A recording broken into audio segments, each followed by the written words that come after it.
Ini dia alasan kenapa harga properti di China itu bisa naik hingga ratusan kali lipat. Indonesia mungkin bisa menjadi salah satu negara yang superpower juga setelah ada kebijakan-kebijakan yang mirip dengan China ini.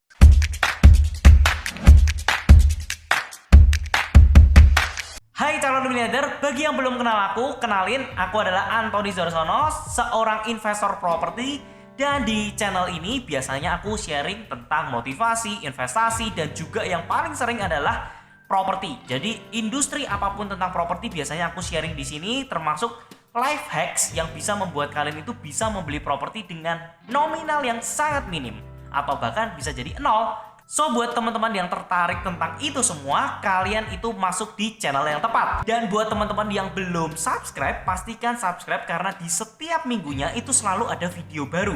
Dan buat yang sudah subscribe, thank you banget. Oke, tanpa basa-basi lagi, kita lanjut ke materinya. Nah teman-teman, saat video ini dibuat, China ini menjadi negara terkuat ekonominya nomor 2 di dunia. Tapi tahu nggak sih sebenarnya 60 tahun yang lalu China benar-benar sangat miskin. Bahkan kalau kita ngelihat miskinnya itu seperti apa, penduduk dengan jumlah terbanyak di dunia ini, GDP perekonomiannya bisa lebih rendah dibandingkan Indonesia. Bayangkan Indonesia pada saat itu 20 kali lipat lebih makmur dibandingkan China yang penduduknya sebanyak itu. Nah, kenapa bisa tiba-tiba menjadi negara yang superpower sedangkan sebelumnya dulu itu miskin banget? Nah, ternyata pada saat dulu di bawah pemerintahannya Mao Zedong, presiden pertamanya China, itu membuat kebijakan-kebijakan yang sebenarnya kurang bagus. Nah, dia membuat negaranya itu menjadi negara komunis di mana seluruh bisnisnya itu diatur oleh pemerintah. Jadi benar-benar seluruhnya itu centralized. Upah pekerjanya semua diatur oleh pemerintah. Tujuannya itu sebenarnya baik, untuk menyamaratakan seluruh penduduknya. Tapi ini akhirnya menjadi masalah yang sangat besar karena orang yang malas dengan orang yang produktif itu juga sama digajinya. Nah, ini membuat sebuah roda yang kurang sehat karena kalau misalkan orang males itu dihargain juga sama dengan orang yang rajin, ngapain kita harus repot-repot menjadi orang yang rajin? Dari sistem komunis ini membuat rakyatnya itu dari yang rajin juga ikutan malas. Semakin lama semakin malas, dan setelah malas makin tidak produktif lagi dan ekonominya juga semakin melambat lagi. Sampai akhirnya di bawah pemerintahan Deng Xiaoping, presiden kedua di China, dia merubah sistem dari pemerintahan presiden yang pertama, Mao Zedong. Nah, apa yang dirubah? Sebenarnya yang dirubah itu adalah sistem dari yang centralized itu menjadi decentralized, di mana sistem komunis itu tidak benar-benar 100% digalakkan. Nah, ini yang membuat akhirnya rakyat-rakyatnya akhirnya punya kesempatan untuk bisa lebih makmur asalkan mereka mau berjuang. Di sini semua orang pengen menjadi pengusaha untuk bisa menyejahterakan kehidupannya sendiri-sendiri. Nah, dari sinilah mulai banyak masyarakat yang lebih makmur. Semua orang bisa punya pekerjaan yang gajinya itu semakin tinggi ketika mereka semakin produktif. Kemudian ada 5 kebijakan Mao Zedong yang membuat perekonomian di Cina ini menjadi melesat gila-gilaan. Nah, ini adalah 5 faktornya. Yang pertama adalah kebijakan reformasi ekonomi. Yang kedua, kebijakan ketat bagi investor asing. Yang ketiga adalah kebijakan moneter. Yang keempat, ekspansi ekspor. Dan yang kelima, konsumsi dalam negeri. Mari kita bahas satu persatu. Nah, yang pertama, reformasi sistem ekonomi. Pada saat itu Cina itu saking miskinnya, dia itu sampai ngelihat tetangga sebelah. Kok Hong Kong bisa ya? Negara yang kecil tapi jauh lebih makmur. Nah, Deng Xiaoping belajar ke Hong Kong, belajar ke Singapura, mereka belajar sebenarnya apa yang sebenarnya dibutuhkan oleh negara-negara kecil hingga dia bisa menjadi negara yang sejahtera. Dari situ dia melihat sebuah peluang bahwa di negara Hong Kong itu harga tanahnya mahal banget. Penduduknya digaji terlalu tinggi.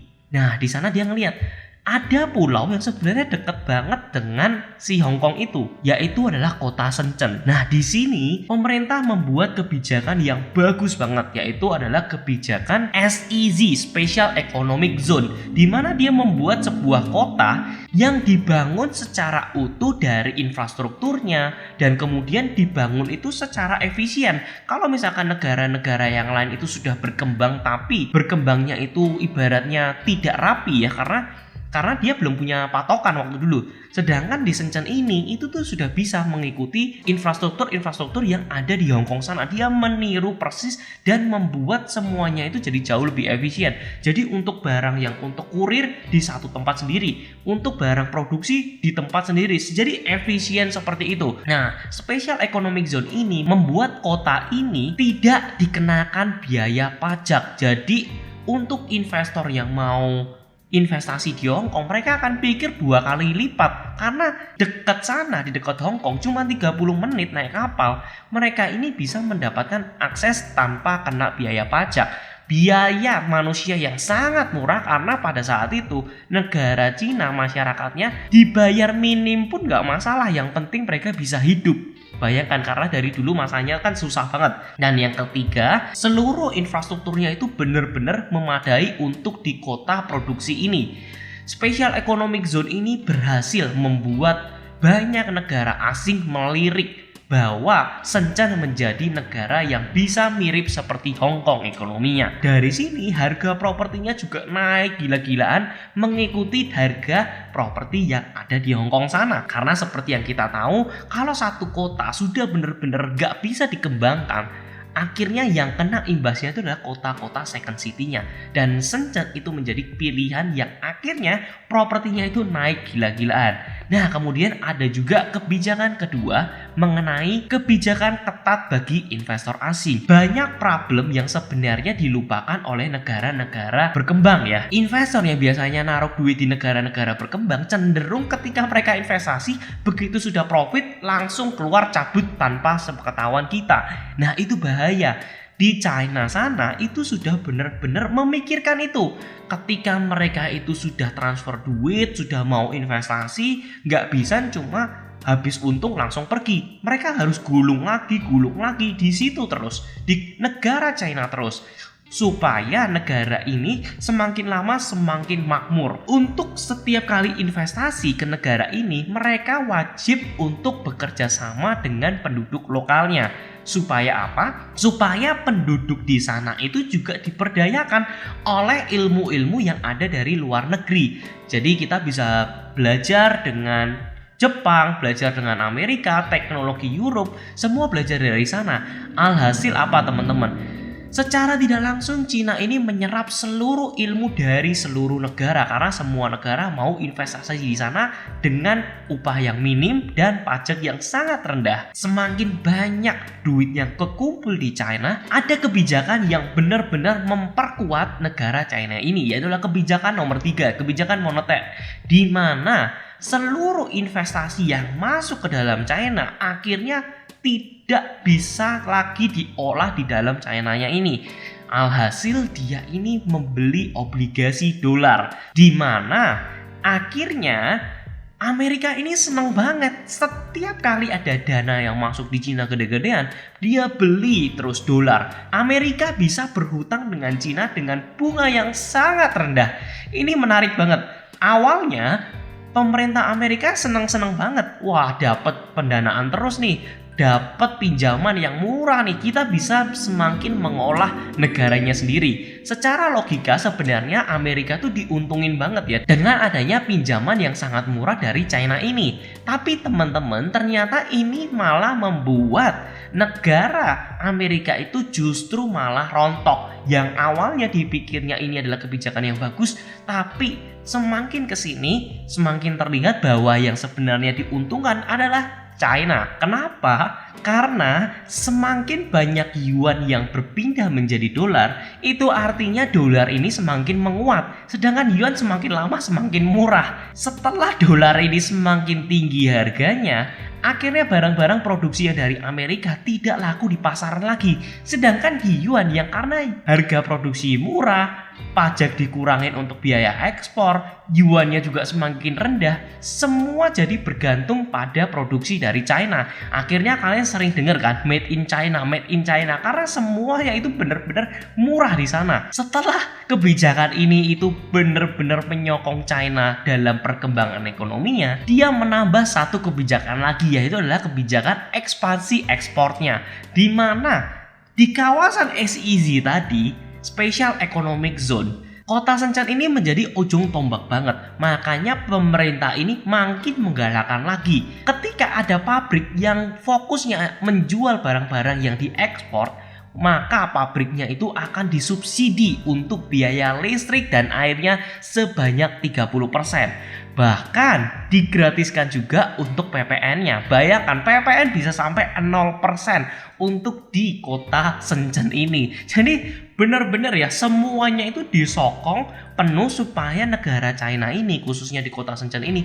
menjadi ekonomi di seluruh dunia ini. Ketika seluruhnya sudah bergantung pada China, China sudah mendapatkan uang, banyak ilmu, akhirnya dia memberikan yang terbaik. Kalau kita ngelihat dulu itu banyak barang-barang made in China itu sebenarnya jelek-jelek dan kurang bagus karena mereka memang belum punya banyak ilmu. Tapi kalau sekarang made in China ini justru jadi sesuatu yang dibanggakan gitu loh. Jadi bukan made in China tapi China-nya murahan, tapi sekarang jadi sesuatu yang dibanggakan karena mereka sudah punya ilmu, punya duit, dan semua bergantung pada pasar China ini. Nah, kemudian yang kelima adalah konsumsi dalam negerinya. Dia itu sangat-sangat super powerful.